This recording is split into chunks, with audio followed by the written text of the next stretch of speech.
G'day everyone, welcome to a special edition of Round 18. It's NRL Market Watch. It's proudly brought to you by Top Sport. Remember, they're the home of the Top Sport multi. Gamble responsibly, of course, but download the Top Sport app at topsport.com.au. Round 18 means we're away from Origin. We can put that in the rearview mirror. We can move forward and really look forward to the run home to the semi-finals and grand final. We've got the usual suspects in attendance here today. I'm talking about Tristan Merlehan. He's the number one seed up there at Top Sport. I'm talking about Gerard Condon. He is from readingtheplay.com.au. Gentlemen, really looking forward to round 18, Tristan. Oh, you're lucky, Jimmy. I've got the red buzzer here, and it's run out of battery. I was going to give you a big dong, but no, we certainly we'll be talking about the all important round ahead shortly. But I think we've already allocated a significant amount of time for a debrief, because that was, I'm sure everyone here in agreement will say, that was one of the best Origins with the perfect outcome, and played hell for leather, and very enjoyable watch for all parties, I'm tipping. Jimmy, I know you're a little damaged. We had a little discussion here. We actually want to go as hard as we can, not as soft as we can, but what a stunning game. I just sat there in awe at the intensity of the game, how physical it was, what a level they took it to. And I know in the last 10 minutes, we probably had a whole range of errors, in particular for New South Wales, that probably spoilt the overall beauty of the game, and whether we would say it was one of the best ever. But just the level they went to, and even after half time, they put so much into that first half. And I, like the commentators, was expecting that the game would open up in the second half. They came back almost at the same level after half time and just went again. And certainly that try just before half time put a spring in Queensland's step, and they would have loved half time and the talk and getting back in there, and just a cracking game. I will say, Jimmy, I am nearly as damaged as you today, because I wanted 38 points. I had a very decent crack at that. To get to 34 points and there be 7, let me say that again, 7 disallowed tries in an Origin game. Bloody hurt, but it was just a cracker. Yeah, stunning game of rugby league, wasn't it? One for the ages. Just incredible. I agree. The intensity and what they put themselves through physically. Remember, it's a famous victory for Queensland. There's absolutely no doubt about that. Of course, no Munster there. That's significant. But then to lose 2 in very early on in the game, and not only 2, like Murray's lost for New South Wales, they only lost 1, and he was more easily covered. So Crichton comes out, move Martin to the right hand side, and you've sort of covered that. But you lose Collins, so there's a middle forward rotation that's gone, and then you lose Cobbo, so that means you've got to play Capewell and Gagai out of position. Like it's just amazing, and for them to be able to play that way. The thing that I will acknowledge is that the important players, their spine players, arguably played better than they ever have before. DCE's probably best game at that level. Well, Dearden clearly. Ponga, absolutely. And then you get someone like Benny Hunt and Harry Grant, who were just amazing. And the support cast that were superb as well. New South Wales didn't play badly, or the majority of them didn't play badly. And that's what you need to have a classic game of rugby league. They just made crucial mistakes at key moments and probably didn't get the points that their dominance deserved in that first half.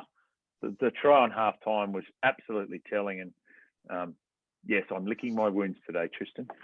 And Jimmy, you're right that New South Wales didn't play that badly, but I have to really question, and I think a lot of heat and focus, as it is coming today, on the coach and some of the things that happened in the game. I mean, let's put it in a perspective that Fittler has now lost 2 deciders in the last 3 games. In each of those games, let's go back 2 years ago, supposedly against the weakest, softest Queensland Origin team in the history of Origin, yet they won under Bennett. Now to go back this time with no Munster, and then they lose those 2 key outs early in the game, and then they've got a rookie playing at 6 to then get dusted up. I mean, that's a really poor record. And we questioned over the last couple of weeks, and then I think it was highlighted last night, that Tactically, I had a lot of questions around what New South Wales were actually trying to do with the football, because they just did not create any depth or width to play with, yet Queensland were able to. So there's a difference between the two of them. And then, going with the same right centre, I said weeks ago, I just didn't understand that Fittler didn't go after Latrell to play. He didn't have Whiten off the bench, which was, we talked about it last week. It was a huge mistake now in hindsight. And to the victor go the spoils. I mean, Billy Slater has been absolutely outstanding. I think you said on radio today, Jimmy, and you're right, he could name his own price to be a future high-quality coach, whether it's at the Storm or whether it's elsewhere. I'm sure he'll probably just want to dig into Origin for the next couple of years, but he has been absolutely meticulous and professional with how he's prepared that team. Give that young fella the confidence to play at 6 as he did last night. And some of the other guys that he's brought through, Nanai's only turned 19 this year. That kid is just going to be an absolute star. Now, those two, Dearden and Nanai, have had some frailty around defence over recent months, if not recent weeks in Origin, yet were both absolutely outstanding last night. And think about it from this point of view, Tristan, just those two players, throw in Val Holmes as well. What does that mean from a state of origin point of view? Add to that, from a Cowboys point of view, add to that Reuben Cotter. And all of a sudden you've got three young blokes now who've had origin experience, winning origin experience. That's very handy for a young Cowboys side going into the semi-final series.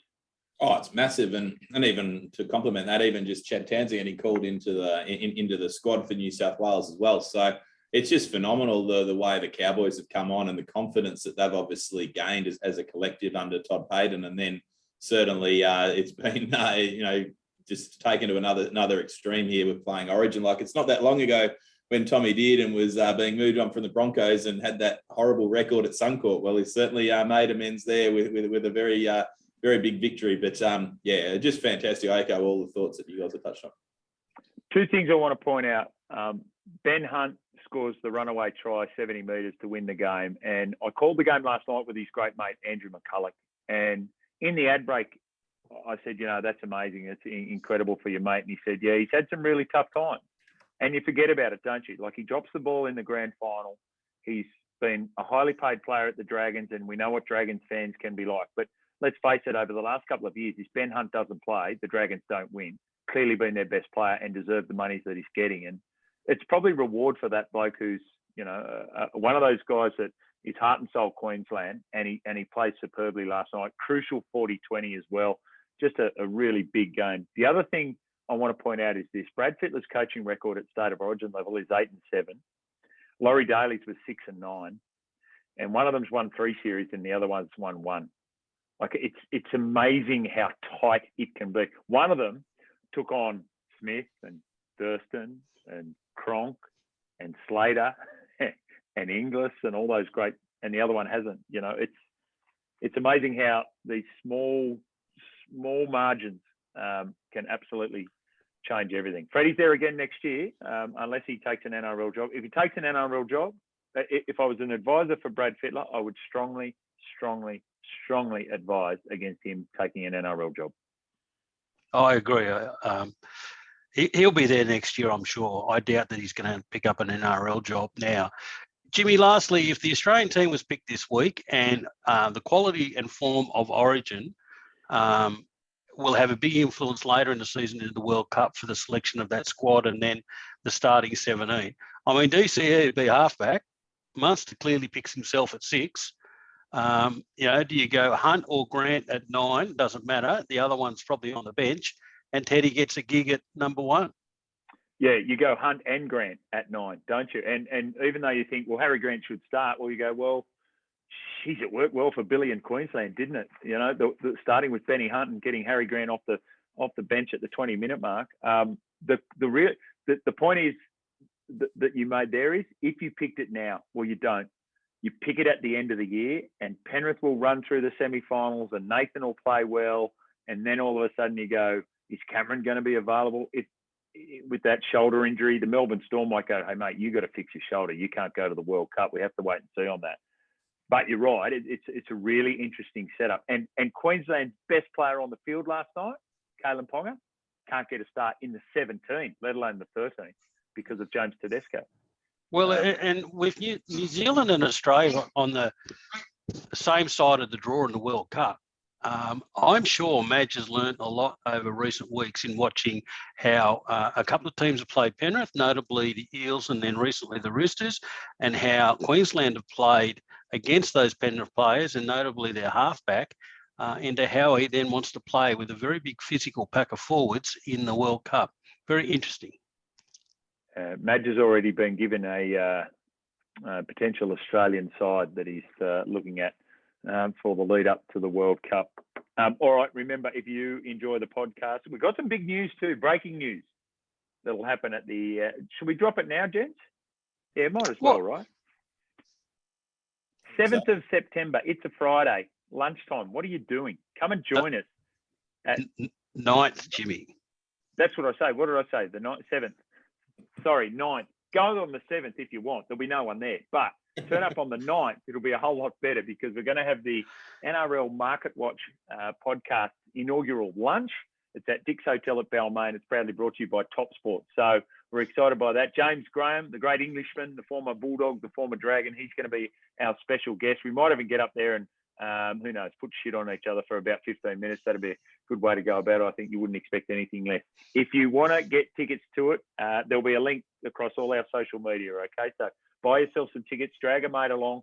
It'll be a great afternoon. It's on the first Friday of the final series, the 9th of September at Dick's Hotel, a great pub at Balmain. So we'd love to see you. You know, we've got all these people listening to the podcast. We'd love to see you and catch up and talk a bit of footy. All right, so if you are listening, make sure you subscribe, whether it's via the Spotify, Apple, wherever you get your podcast. You can do it.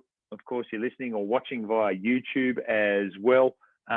Just going back before we go forward, well done. How good getting $2.30 for Queensland to win the series. And getting it twice. Getting it twice, yeah. Was that a mistake or just...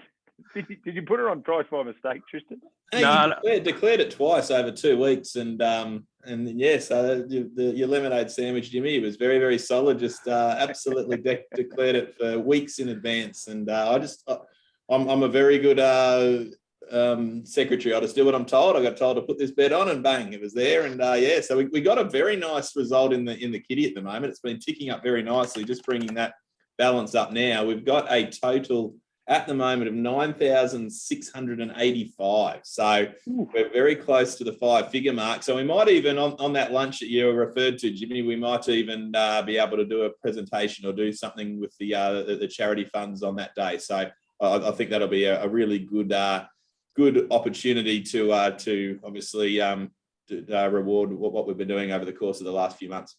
Yeah, we'll get Chris and the team from Pass It On Clothing there. That 9,685, does that include Jared's 50 from the South Sydney Rabbitohs game over the course of the last weekend? Yes, he was very prompt in sending me a text that the money was there. So it's definitely in there. Because, yeah, just remind me what happened there, Jimmy, just to get your chin off the floor. I know it's been a sad old 24 hours, but maybe you can gloat about something that happened a week ago, because we'll certainly be gloating in September about what happened on the 13th of July. Well, somehow Newcastle got close. That's what I'm thinking about. But anyway, in the end, the South Sydney Rabbitohs covered that line of -4.5. The other one was I've Been Trying too. So we've got ourselves a race there. I think that was a betting strategy of 100 on the nose, wasn't it, Tristan? Yeah, 100 on the nose. It was one of those unique ones that you've gone for, which you haven't done previously, and it paid $3.90 at the best of the best product. So yeah, another 290 jumped in there with the bunnies, your bet, and then Jared's fine, of course, and then the double up of the series victory. So yes, ticking along very, very nicely. Do we need to do an update on the lunch table? I think we should. Thanks for asking. Jared has got a +2, so he's come back to the pack a little bit. Tristan, oh dear, -7. Chasing the Titans. Yeah, and this is exciting. So I think this is the first time I've been net positive in the history of lunch bets. Yeah, so there you go, +1. I'm excited by that. And Jimmy, I think special congratulations to have had 21 bets and now get yourself into the positive. Mate, you know with the turnover I've got, I just need a little margin, Jared. Mate, in all seriousness, you're on a roll because you've picked up 2 winning lunch bets in the last 2 weeks. cleaning up Tristan and then myself, and picking up a $3.90 result on the horses, which was a lovely little collect for the kiddies. So long may it continue, and let's get into them. Let's do it again. All right, round 18 of the National Rugby League. We've got some late mail coming in for this game. It's the Cowboys up against the Sharks. So Hamarsai Tabuai-Fido, Reece Robson, Chad Townsend, all been part of the Origin squad. We don't know Tommy Dearden. We don't know Tommy Gilbert. Jeremiah Nanai is another one. So we have to wait and see with that one. We presume Nico Hines and Toby Rudolph are going to be there after missing out from COVID previously. We think CSC for Talakai will be there as well. I'm going to say this a number of times throughout the course of this podcast, Tristan, but good luck framing a market on these ones. Yeah, well, I believe, just looking at the teams, I don't think they named Jeremiah Nanai. So I think we've already officially ruled him out, as well as Valentine Holmes. So that's put a line through that. Now, as you say, It's a really tricky one to price. We actually opened this market at 4.5, the Cowboys' favourites. I was reading a little article earlier this morning that Mr. Tommy Dearden might not have been just a great performance on the field, but he may have been MVP offered after the game and the celebration. So you'd probably think there's got to be an asterisk over his availability in this game. So 185 the Cowboys, 198 the Sharks, a flat line of 1. This game could jump anywhere. The Sharks could come into favourites. The Cowboys could shorten if a few of these players play. As Jimmy touched on, beware, be careful, because we saw the impact of the line last week between Cronulla and Melbourne when Nico Hines came out, and those star players, they move it significantly. The Sharks were still way too good and got the result. Well, they're two of the form teams in the competition at the moment, aren't they? We've got the Cowboys sitting second on the table, the Sharks sitting fourth on the table. Some of those final team changes for the Cowboys is just critical here, because at the moment there's 4 outs with Nanai, McLean, Holmes and Talagai. Now, if Dearden ends up being rested, I expect he probably plays, but that's a big question into the game.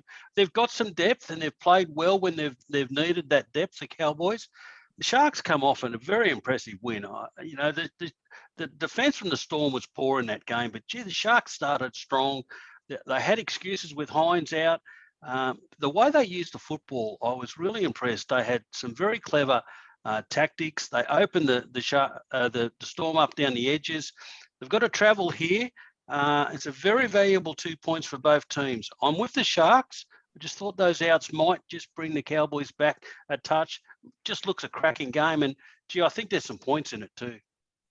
Isn't that interesting? Because I thought really poor performance from the Melbourne Storm as well. And yet I heard Craig Bellamy say he was really happy with their effort in that first half. So the effort was there. They were down 20-0. They were almost perfect, weren't they, the Cronulla Sharks?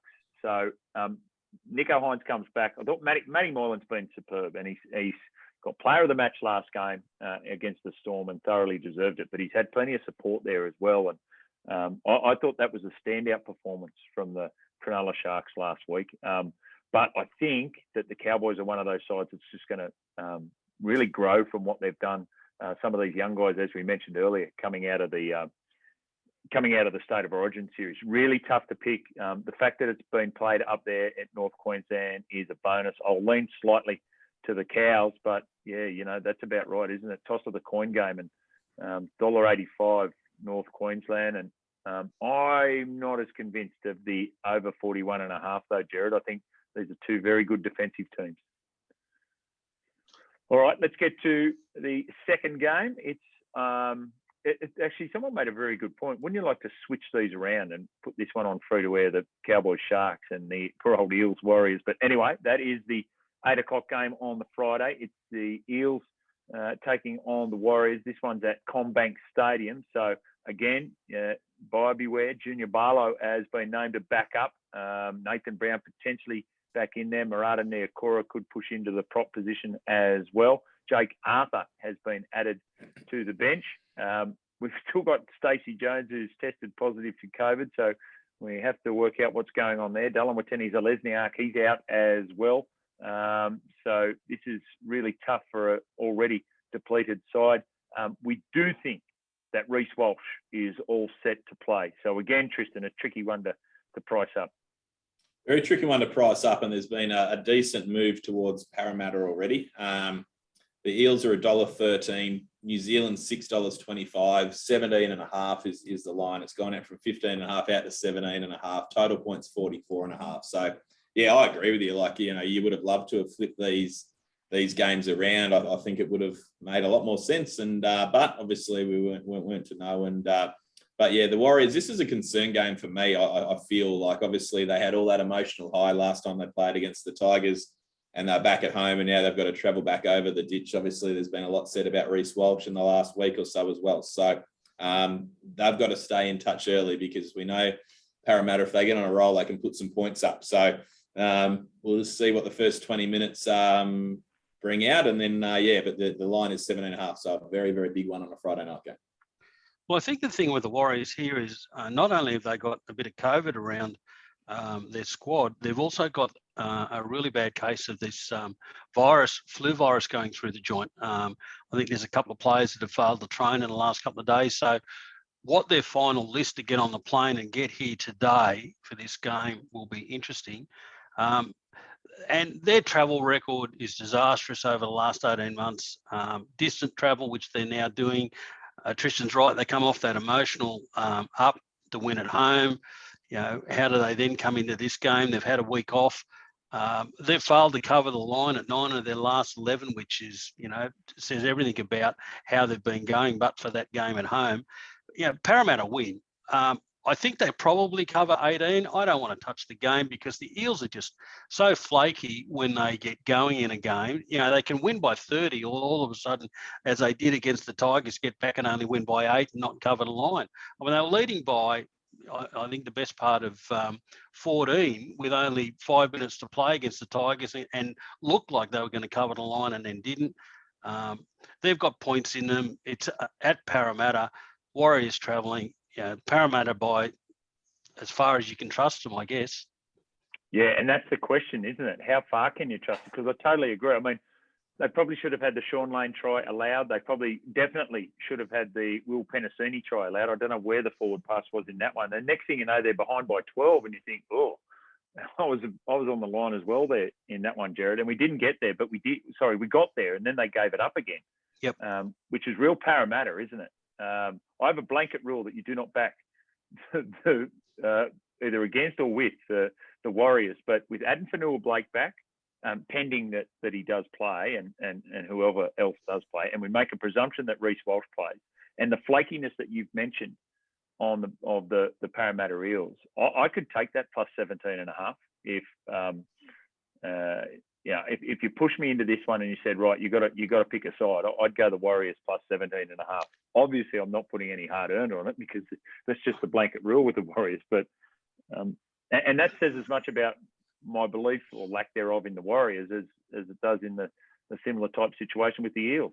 Jeez, this Origin results really rattled you, Jimmy. You're talking up the Warriors now. It's that head noise.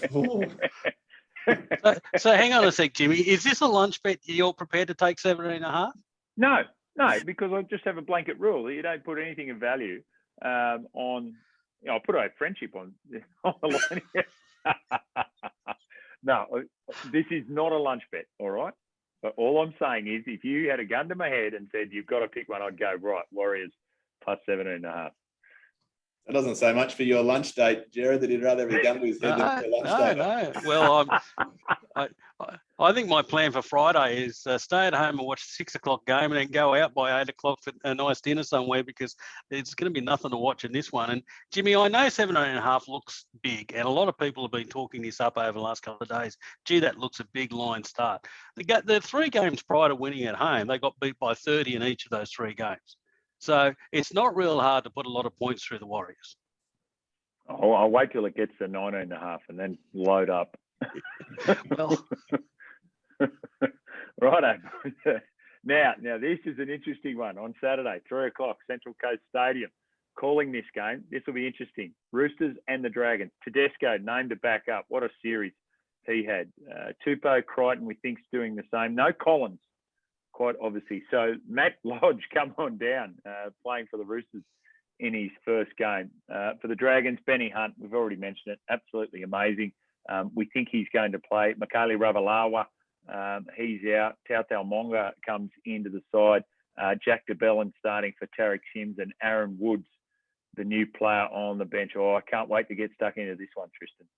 It's a huge game because obviously the Dragons dropping that game last week against the Broncos. They're sitting 9th now on the ladder. Roosters 10th. One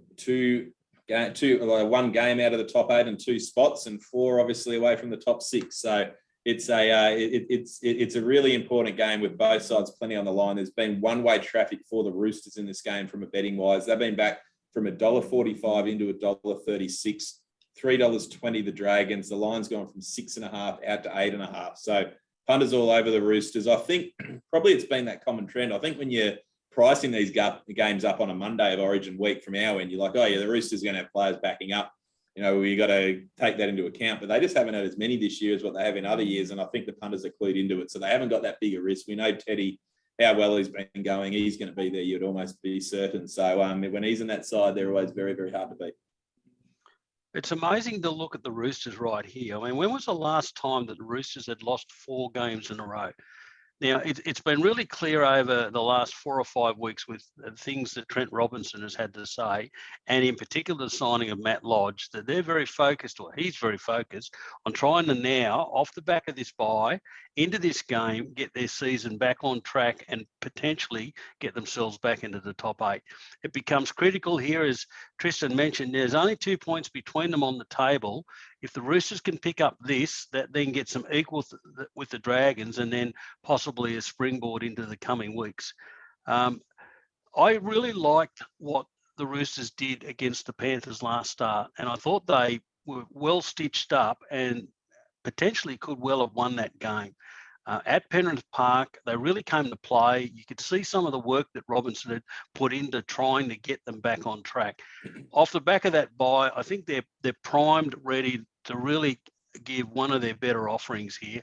I was incredibly disappointed with the Dragons last week. I know they had excuses with Sims getting binned twice, but their attitude just looked really off to my eye. And, you know, the Broncos had 10 or 11 players out. They had all those rookies playing and absolutely dusted them up in the second half when it really mattered.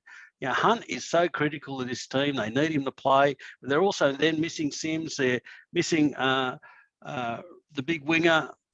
I think the Roosters win. I think they covered a line. I thought they were one of the better players of the week.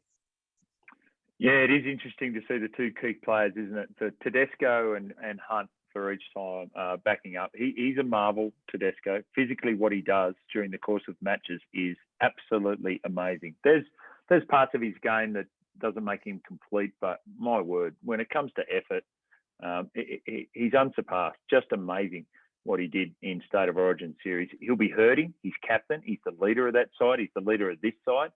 So you think he comes back and plays well. It's really interesting. Sammy Walker's had time now in that State of Origin system. Didn't play, but would have been around it. Joey Manu comes to 6. I think that's really interesting as well. And then, you know, the Matt Lodge situation where he's on a bench and Jared Warrior-Hargreaves on a bench, it gives them that muscle through the middle that perhaps they might have been lacking of late. I agree with you, Jared. I thought they were really disappointing. It was there for them to win at halftime, wasn't it? That Broncos game, the Dragons, and Yep. He is the heartbeat, Benny Hunt. You just wonder what that's taken out of him, how much he might have celebrated. I know he's the ultimate pro, so you think he comes out and plays well, but I agree. I'm going to extend it back. The game they played against the Eels was a very good offering as well. So whilst they've lost 4 on the trot, they've absolutely pushed hard 2 of the better sides in the competition. So I'm with you. I'm with the Roosters all the way at this -8.5. All right, let's get to the next game on the Saturday. It is the Seagulls and the Knights. This one's at 4 Pines Park. So same 17 for Desi Hasler that played against the Melbourne Storm. DCE, Jake Trbojevic, do you think they're going to back up? Josh Alawai listed as 18th man. He missed out in round 16 due to a concussion. Wouldn't be surprised if they include him. I thought his form leading up to that concussion has been very, very good. For the Knights, wow, Kalen Ponga. This is a big one, isn't it? Does he play? Such an influence across the Newcastle Knights. Jacob Saifidi, Dane Gagai, the other ones as well. Jaden Brayley starting at hooker. That's really significant. Chris Randall pushes back to the reserves. Another one that's tricky to price up, Tristan. It is, yeah. And Manly's a firm favourite. They're $1.35. The Knights $3.25. The Lions 8.5 and 43.5 the total points. So Manly firm favourites, but there's so many question marks over so many influential players in this game. So you just got to monitor this. It's a very difficult one to even make a call on at this point. I expected those two guys probably back up for the Eagles. And like you, Jimmy, I think Aloi comes into the team. He's been their best forward this year. He's had a really good season of some really good quality work. He would be a very big in, and I expect that he plays. The Knights would be sweating on Ponga, Gagai, and Safidi playing.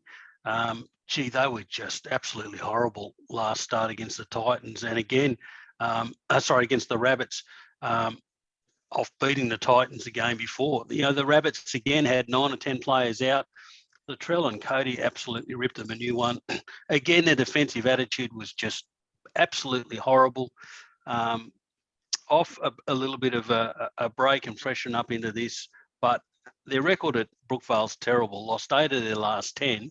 And I will say a little diamond here around the Eagles is that the last 6 times they've had a bye, as they had last weekend, they've come out and won the following game. So they seem to like that freshen up. Des gets them ready and raring to go back at Brookvale. I think they win. I think they probably cover the line. And I think it's a game where there's probably some points. Yeah, maybe Des gives them a break from Des, and that's why they freshen up. Which is always important when you're being coached by Mr. Hasler.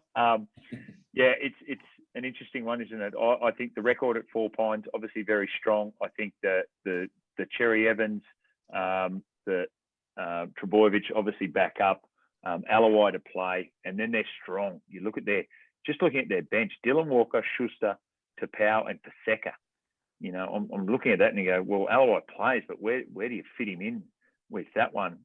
Newcastle were horrible against the Rabbitohs. Somehow they got themselves back into the game, but it should have been 3-0, but somehow it was 2-1 in favour of the Knights. But and that's just against the run of play during the course of the game. The only thing I totally agree, Jared. I'm -8.5 on the Manly side in this one as well. What does that performance do for Kalyn Ponga? What does that mean now for him? And it might be too soon, just physically what it took out of him, but it might be too soon. But when you do that at that state of origin level, and I've seen it in a guy like Adrian Lamb, who was picked for Queensland, another fine Queenslander, Tristan, born in Port Moresby. When you pick for Queensland and he comes back, he is a completely different player at NRL level. Now, he was elite quality, Kalyn Ponga, but to come back after that game in that scenario with the decider at Suncorp, it mightn't happen this week, but that's another layer, huge layer of belief that he can carry through the rest of his career, knowing that he's played at that level. Well, I think his problem here, Jimmy, is those that are around him. I just don't know that he's got the quality around him to help him make an impact. I mean, Brayley back at 9 is big, but they've got ongoing issues in their halves, their centres, and just defensive attitude. Yeah, no Bradman Best too in there as well. So there's a go-to for him on that left-hand side that he's not going to have. All right, let's get to the blockbuster game of the weekend. I'm talking about the local derby. Hang on a minute. Here we go. There we go. Our top sport Titans. God love them. Anyway, Tristan, there's a little whisper around today you're releasing a Maroons version of the Top Sport shirt. Yes, yeah, definitely. I think that might certainly be on the card, so I'll have to shoot it down to Jimmy. So, no, 100%. But, no, it's grand final week for Titans at the moment, so all up and about up here on the Gold Coast. $3 they go in as underdogs, but I'll let Jimmy run through the team list quickly. Well, the interesting part of the team list is that during the course of the bye round that Justin Holbrook still got his name on the coaches. That was the interesting part about it. Tino, we think, is going to back up. Philip Sammy and Corey Thompson, they're also back in after returning from knee injuries. Tanner Boyd, the new 5'8", I thought he played better at hooker. Anyway, Paul Turner's back to the bench. Aaron Booth to make his club debut at hooker, and Aaron Clark onto the bench. So they're still trying to work out. They worked out that Jimmy Dimmick wasn't right as an assistant coach, so still working out who's going to be right on the field. Corey Oates, Pat Carrigan, they've been named. Selwyn Cobbo, he's out, obviously. Tom Flegler was 18th man, didn't get a run, so he'll be right to go, as you say, Tristan, for the grand final for the Gold Coast Titans this week. Yes, and they go into the big dance as $3 underdogs. The Broncos are $1.40 and the line's 7.5. There's been a bit of a push for the Titans. It opened at 8.5 into 7.5, but it has, once we got to that new line, there's been money back the Broncos' way. 42.5 the total points as well. So, yeah, and as you say, with Justin keeping his job, there, he's obviously wielded the axe, which I think he probably needed to do a little while back. We'll see how these young kids go. He's acknowledged that this season's done and dusted, and there's an eye towards next year now. So it'll be interesting to see how, in particular, Fafita, as well as Tanner Boyd goes in the halves, and then Aaron Booth is someone that I'm looking forward to seeing how he goes in as the new hooker. So yeah, it's an interesting one. I think it's going to be a massive crowd out there. It's probably going to be one of the bigger games of the season for them. So you just hope that they can actually perform to the level that they have shown glimpses of throughout the season. They just haven't been able to do it for 80 minutes. So yeah, $3 plus 7.5, a crucial game if they want to try to avoid that wooden spoon too. Well, they've moved on the head of performance and conditioning, then they've moved on an assistant coach.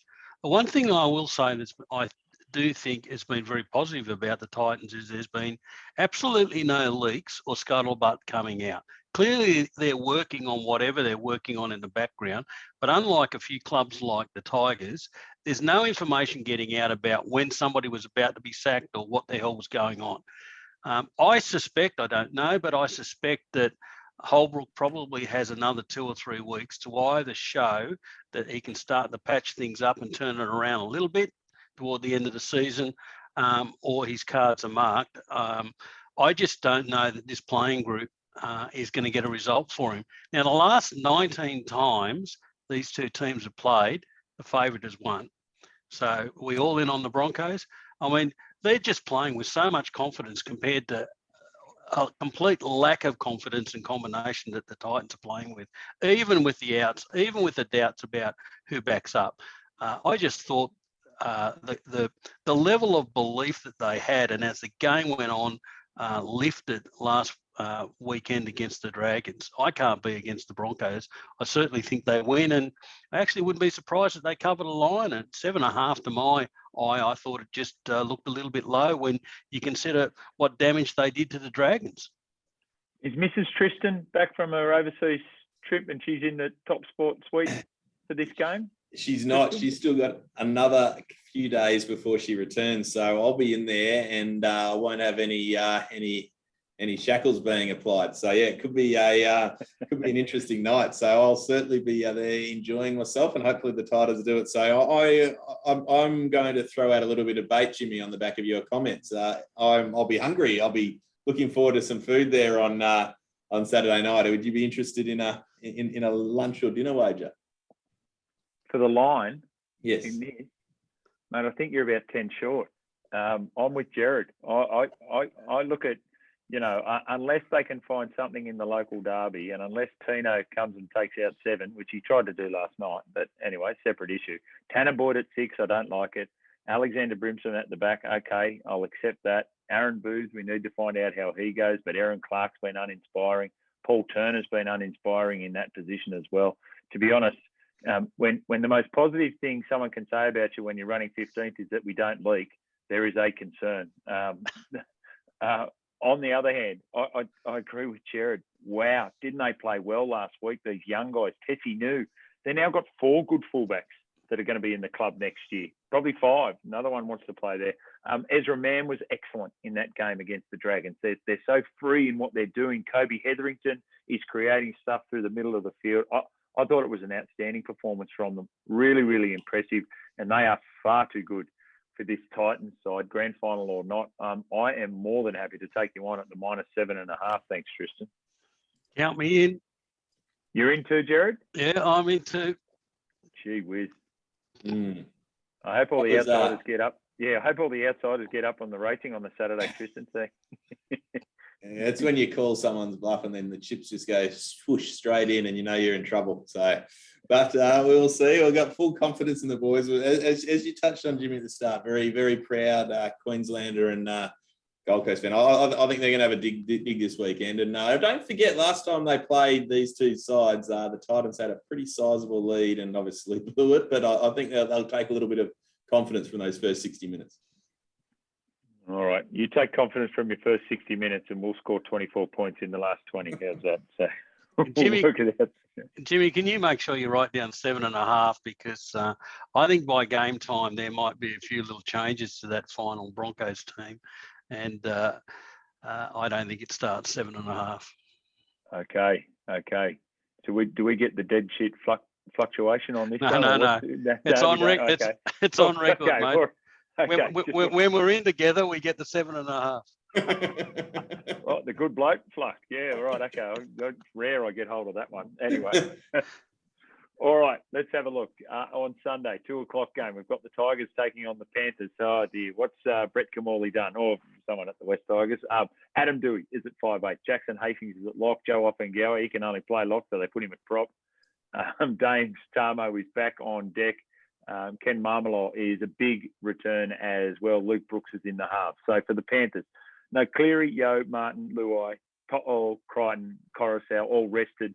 Sean O'Sullivan, Kurt Falls into the halves. Jennings in the centre. Staines on the wing, the Ferrari. Mitch Kenny, Chris Smith, and Matt Eisenhuth in the pack. Right. This game last year, I'm pretty sure the Tigers defeated the Panthers at Leichhardt Oval. What's the market saying this time around, Tristan? They did, and there was a lot of angst surrounding that. I remember it was a bit given back to Ivan Cleary that night. So Tigers probably fortunate that they catch the Panthers on this week, because this line would probably have a 2 in front of the 8 if it was a normal round. But it's $3.20 the Tigers, $1.36 the Panthers, 8.5. We opened it at 12.5. We were of the opinion that there were going to be a number of players that were likely to be rested from this game. That's been confirmed now. 8.5 is the line, 40.5 the total points. You just look at the side though, and it's a lot different to what they wheeled out last time when they took the Tigers on in that same game. They got Sean O'Sullivan, who was just light years in front of where Tyrone May was. Obviously no Burden, who they had back then. Kurt Falls really played well when he came in. You've got Tygo and May and Edwards now with the captain's armband, and a lot of these other guys that have got a lot of experience. So it's still a very formidable Panther side, and the Tigers, they're basically taking on the twos here, and they'll have to see if they can lift to do that. And as you say, with Hastings going back to lock, there's certainly a few problems in Tigerland. Jimmy, we might touch on it in a little bit more detail next week, but there's been an announcement just prior to the podcast recording this afternoon that Tim Sheens will be appointed as head coach for the next 2 years, and Benji Marshall has now signed a contract to be his assistant, and a 5-year deal that he takes over in year 3 as the new head coach. So that's a very interesting scenario. What that also, though, points out for mine is I'm just not sure that Jackson Hastings is the flavour of the new head coach, and all of a sudden finds himself here at 13. I just wonder, I know he's under contract next year at the Tigers, but contracts and the Tigers don't seem to mean a lot these days. I just wonder whether he may not be at the Tigers next year. I thought he was one of their better players when they were playing some reasonable football and picked up a couple of quality wins, and now ends up at 13. I thought Brooks was horrible last week, especially second half effort, yet he retains the role at 7. Now Dewey's at 6. There's nothing wrong with this lineup for the Panthers, and I'd rather trust them and the confidence that they have as a squad around what I see with the Tigers. And I'm not sure that the line might be enough to even get the Tigers into the game. I'm with the Panthers. Wouldn't touch the game for a bet, but if I had a gun pointed to my head, I'll be taking the Panthers to cover the line. With this Benji news, which we'll chat on next week, do you think the Tigers could do any worse than bring in Lord Alan Sugar into the side and maybe make some make a few calls as well? That might be a good option too. Apparently, Lee Hadjiman-Tellis has been practicing. You're fired. Michael Maguire confirming that. So it's a really interesting one, isn't it? You know what?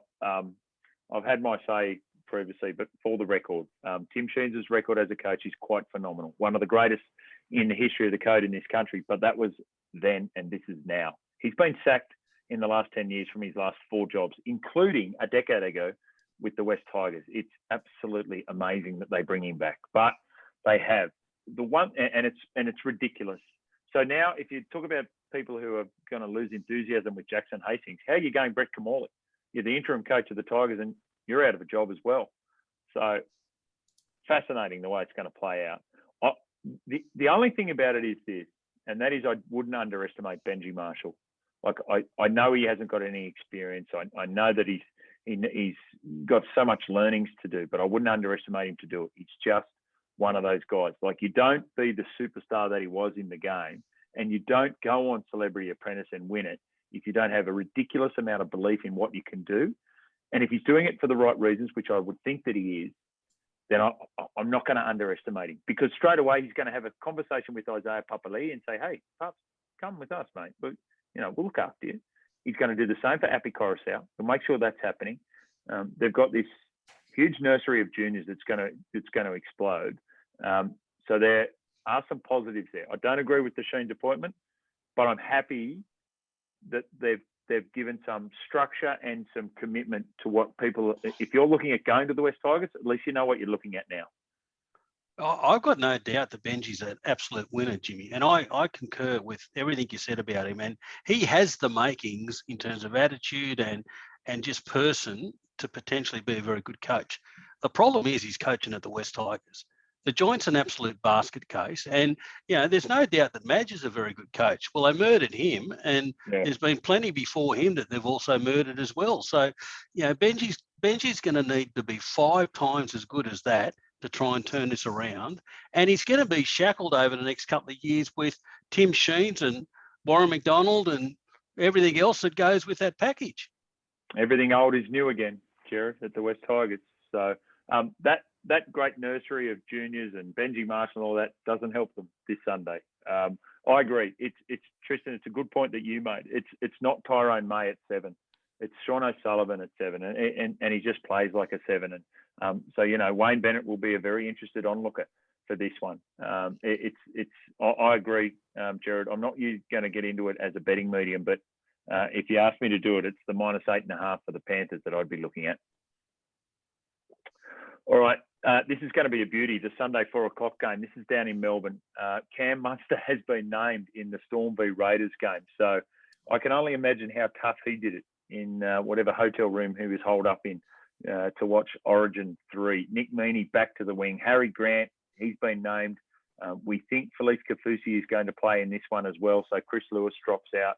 For the Raiders, Papali'i has been named. Jack Whiten will be there as well. This is a great setup for a game where these two have a good history of playing top-class matches against each other, Tristan. They definitely do. And the Raiders a fortnight, 3 weeks ago, I was sort of thinking they were coming and they were going to be the team that were going to challenge for that top 8. Just petered off a little bit, and they're now in that same position as the Roosters with worse for and against. So they got their backs up against the wall. This would be the perfect opportunity for them to cause an upset against the Storm, where they go in as $4.30 underdogs, $1.22 Melbourne, and the Lions are flat 12. So there's been a good push for the Storm, gone from 10.5 out to a flat 12, and the total points 40.5. The Storm have been absolutely woeful the last 2 weeks, and to now go into this game as $1.22 favourites, I guess it shows the trust that the market has in Bellamy, that he's the person to turn this around. And they do get some very important ins, but wow, they have to improve. And you've got a side coming at them in Canberra that are in the position that Ricky Stewart loves, where they're being ridden off now, and I'm sure he will have them ready to go. I think this 12 seems a very, very big number. Interesting, Jimmy, when you talk about that press conference last week with Bellamy, I actually thought that had Wayne Bennett press conference written all over it. They were horrible. The Storm were really poor against the Sharks, and yet Bellamy had already given them a pasting the week before. What he went into that press conference to do was not do a pasting 2 weeks in a row, and so he tried to talk about a few positives. But they were crook, and they've been really crook for a couple of weeks. Now, they get some key ins back here for this game. They're back at Melbourne. Now, the last 10 times they come off a loss and then play at Amy Park, they win. So that's in their favour.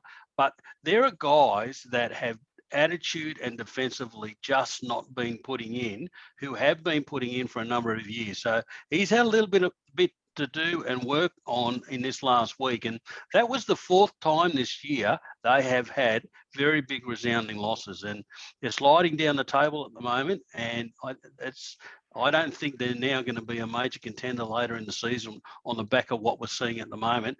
Good match up here. It's probably the best that the Raiders can put on the park. Physically through the middle, they can really challenge here. And they get Whiten back, which is key. Fogarty at 7. I give them a big hope. I thought 12 looked generous. I'm with the Storm. I'm probably against stay out of the game, but if I had to be with anybody, it'd be with the Raiders with the plus, because I just want to see the Storm actually turn things around. I'm massive Raiders on the plus because I've been really disappointed. You can't tell me that Nick Meaney is not a faster runner than Jesse Ramian. But why does Jesse beat him to the ball in the in-goal area, chasing that kick on the weekend, And I don't mean to single Nick Meaney out, because I don't think he's been, the least determined or least applied of the Melbourne Storm players. But that was just a little one where you look at it and go, what's going on at this team? The week before against Manly, you can go, all right, everyone can have a bad, forgive a bad run, but 2 on the trot. And I think they got worse at Shark Park, and that was the concerning thing for Bellamy. There's a couple of guys there, like, Pappenhausen trying, Big Nelson Asava-Solomona trying his backside off, but not enough support from other people. The Munster factor is the X factor, isn't it? Does he come back and he's no problem with COVID and he just launches straight into it, and then he gets that run into the semi-finals and maybe he can do something? Gee, it's a big ask coming off that sort of preparation. I love the plus 12 for the Canberra Raiders. Whiten back, Tarpany's been arguably the best front rower in the competition, and Fogarty gives them a bit of control. So absolutely all over the plus 12 for me. All right, let's get to the final game. It's an interesting one. Bulldogs up against the Rabbitohs. Aaron Schopp out. He's got COVID. Declan Casey comes back in. He also had that head knock in his debut game. So Matt Burton will be there. He's only been fined after that melee where he got his head punched in the State of Origin game. So we think Tavita Pangai will be right. He's got an ankle injury against the Sharks, but they anticipate him being right. For the Rabbitohs, Alex Johnson and Mark Nichols are back after they missed the Newcastle game. Richie Kennar drops out. Cody Nikorima to the bench. Damien Cook is there. Cameron Murray, you would think highly unlikely. In fact, a no. Saliva Havili and Jed Cartwright back to the bench. Saluka Fafita and Shaq Mitchell dropping out to the reserves. And we look like Lachlan Ilias is going to be playing in this game. The market for this one, Tristan? Yeah, market for this one. This one's a really tricky one to price up as well, where we've got $3.35 Canterbury, $1.33 Souths. The line's 8.5. It's been supported 10.5 into 8.5. The Bulldogs been back 185 now the plus, 195 the minus, 41.5 total points. So yeah, Bulldogs have been much better over the last month. Souths, as we know, since Latrell's come back in, they just look a completely different outfit. So now we'll watch these Origin players backing up. They need to keep winning the Bunnies. They're sitting nicely in the 8th now in 7th, but if they were to drop a couple of games they weren't expected to, the pressure comes back on again. So you would think of as many as possible of those players will back up, but the Bulldogs are, they're not without a chance here. This looks a really good contest to finish the round, doesn't it? Because you're right, Latrell back has just been an absolute godsend to them, and they come off now 2 very positive wins. With all those outs last week against the Knights, they absolutely touched them up as they did, but build the confidence around some of those combinations, and possibly Cody Walker's best game this season sets them up nicely. And Tristan's need to keep winning at the moment because there's other teams around them that are going to be picking up points. big watch for mine on the Bulldogs. Two really positive wins where they beat Parramatta and they beat the Tigers. They were just completely unsuited in those heavy, wet conditions. Into this on a dry track, I'm with the Rabbits. I think they probably cover the line. I'm not touching it. I just want to watch and learn and have a good look at both combinations. Do you reckon Burton plays? Yeah, I do. Yeah, be interesting to see. He was roughed up a bit coming out of that game, wasn't it? It's a big ask. A young bloke like that comes into his first Origin series, plays 2 games, and there's the emotional letdown that we've all felt as Blues supporters after the loss last night. So be interesting to see how that plays out. I thought Latrell second up was not as good as he was first up. First up, everything he touched turned to gold. The second up, there was a bit more stuff to work on. And the thing that he needs to be really careful is he no matter how good he is and how important he is to South Sydney, if he's not on the field, he doesn't have that impact. Now, that's either injury or it's suspension. He got away with a couple of things in that game against the Knights that he just needs to be careful on. It's that fine line between this, incredible competitor and doing things that are detrimental to his team. And that's what he's got to watch. He has an influence on everyone. It's always positive. I love the work of Totola Kaloa-Matangi through the middle during the course of that game against the Knights. So I'm happy to take the Rabbitohs at the -8.5. I think Latrell comes back and finds that run of form. Just a question mark around his discipline, which has let him down in the past. He just needs to be really careful around that. All right, Gerard, you better give us your tips for the weekend.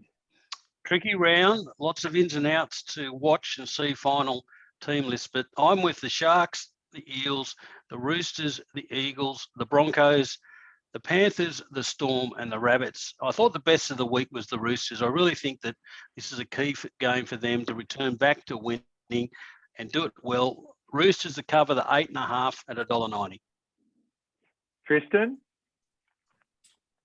Yeah, I'm not going to do the charity and injustice and put it on the Titans, even though I'm very confident. I'm going to go a patent, and we've never been wrong using this staking strategy, but I'm going to go 25 on the Raiders to win and 75 on them plus a flat 12. So okay. I think they're a massive chance in this game to cause a big upset against the Storm. Yeah, I don't mind that. Staking plans, I'm going to go with it. Gerard, I'm with you on this. Okay, so I'm going to go $50 on the -8.5 for the Roosters, and I'm going to $50 on the Roosters 13+ against the Dragons. I'm all in on that one. I like it, Jimmy. I like it. Yeah, I think they're ready to go. And I'm not sure the others are, based on some intel that I had during the course of the week. So there we go. Now, just confirming too, you're still right with that? You're not going to back out on the lunch bet, -7.5, the Broncos and the Titans, Tristan? I'm locked and loaded. I'll be very, very excited up there. And I can tell you one thing, that I know the parts of the room that do and don't have signal out at Seabus. So there'll be, I'll be making sure I stand in the appropriate spot depending on the scoreline. Well, I think it was about 2. Yeah. I think it was about 2 o'clock this morning when Jimmy finally found reception after last night, wasn't it, Tristan? It wasn't. Yeah, I'm just glad my daughter didn't have my phone, because there was some words there that she shouldn't be seeing. So no, it was that made me feel a lot better this morning as well. Very tricky, windy conditions in Sydney overnight, so playing havoc with these phone signals. It must be said. All right, Gerard, we need to get a racing bet coming up for the weekend. What do you got for us? Jimmy, let's go to Rose Hill. It's a bit tricky this week because there's rain everywhere, and I think every track has got some level of dampness, whether it's a 6 through to a 9 or a 10. But I'm hoping that some drier weather helps Rose Hill improve. Race 1, number 4, Affidavit, with the James Cummings Godolphin stable. They returned it as a gelding first up. A really nice win at Hawkesbury. Sat behind the leaders and then just finished very strongly. 1.5 length win. Steps up a further 100, gets a 2 kilo claim for the very informed Reece Jones. So race 1, number 4, Affidavit, somewhere around 750 earlier today, and I see it's already been well backed with Tristan. So happy to have that as my $100 win bet, Jim. Nice and simple staking that. Yeah, it's an excellent staking plan, especially when they win. I'm going to go to Rosehill. I'm going to go to the next race. I'm going to go to the Highway. Race 2, number 6, Rebel Dreamer. So the Country Galloper has had a really good prep, finished second and first. The last win, Canberra, really good style.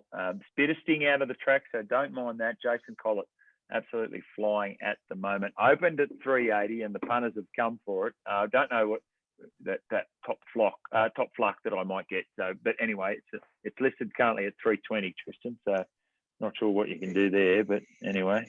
No, we only did a top fluck when Jared's on the same option as you. Oh, right, sorry.